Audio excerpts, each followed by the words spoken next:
আসসালামু আলাইকুম গাইস, কি অবস্থা সবার? আজকে হচ্ছে আমরা সিঙ্গারা বানাবো। সো সিঙ্গারা বানানোর জন্য আটা বা ময়দা যে কোনো একটা নিলেই হবে।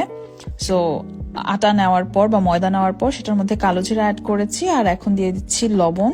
পরিমাণ মতো লবণ অ্যাড করে সেটার মধ্যে রান্নার যে তেল, মানে সয়াবিন হোক বা যে কোনো কুকিং তেল এটাতে ইউজ করা যাবে, তেল দিয়ে নিয়ে সেটাকে আমরা নর্মাল পানি একটু একটু করে অ্যাড করে একটা ডো বানিয়ে নিব। মোটামুটি শক্ত একটা ডোই হবে। তারপর ওইটাকে আমরা কিছুক্ষণ রাখবো ভিজা একটা টাওয়াল দিয়ে পেঁচিয়ে। তারপর হচ্ছে এখানে এখন সিঙ্গারার পুরটা বানিয়ে নিব।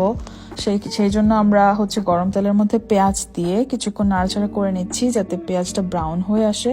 তারপর হচ্ছে আদা রসুন বাটা দিয়ে নিবেন, অথবা আমার কাছে বাটা ছিল না তাই আমি গুঁড়া অ্যাড করেছি।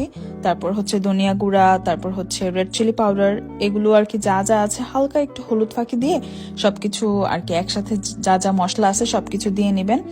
দিয়ে হচ্ছে কিছুক্ষণ কষিয়ে নিবেন পানি অ্যাড করে, যেহেতু গুঁড়া মশলা তাড়াতাড়ি পুড়ে যায় সেজন্য পানি অ্যাড করবেন একটু একটু। তারপর হচ্ছে একটা পর্যায়ে তেল ভেসে উঠলে সেখানে টমেটো অ্যাড করে দিলাম। তারপর হচ্ছে এই যে পাঁচফোড়ন দিয়ে নিয়েছি। সো পাঁচফোড়ন দেওয়ার পর একটু নাড়াচাড়া করে তারপর সেখানে আমরা এই মশলাটার উপরে আলুগুলো ছেড়ে দিব। আই মিন সিঙ্গারের মধ্যে যে সাইজের আলু করে নেওয়া হয়, আলু দেওয়া হয় সেই রকম করে কেটে রেখে সেটা হচ্ছে আমরা এই মশলার মধ্যে অ্যাড করে দিচ্ছি। তারপর হচ্ছে এটা যথেষ্ট পরিমাণ নাড়াচাড়া করে সিদ্ধ করে নিতে হবে। একটু একটু করে পানি অ্যাড করে দিতে পারেন যাতে আলুটা পরিমাণ মতো সিদ্ধ হয়ে আসে। তারপর মশলাটা রেডি হয়ে গেলে আমরা এই যে সিঙ্গারার ডো থেকে রুটি বেলে তারপর সিঙ্গারার ডিজাইন করে নিয়েছি। খুব খারাপ ডিজাইন হয়েছে যদিও, বাট খেতে তো একই রকম, তাই না? তারপর হচ্ছে ডুবন্ত তেলের মধ্যে সিঙ্গারাগুলো ভেজে নিতে হবে, আর ফাইনাল লুক এসেছে এরকম।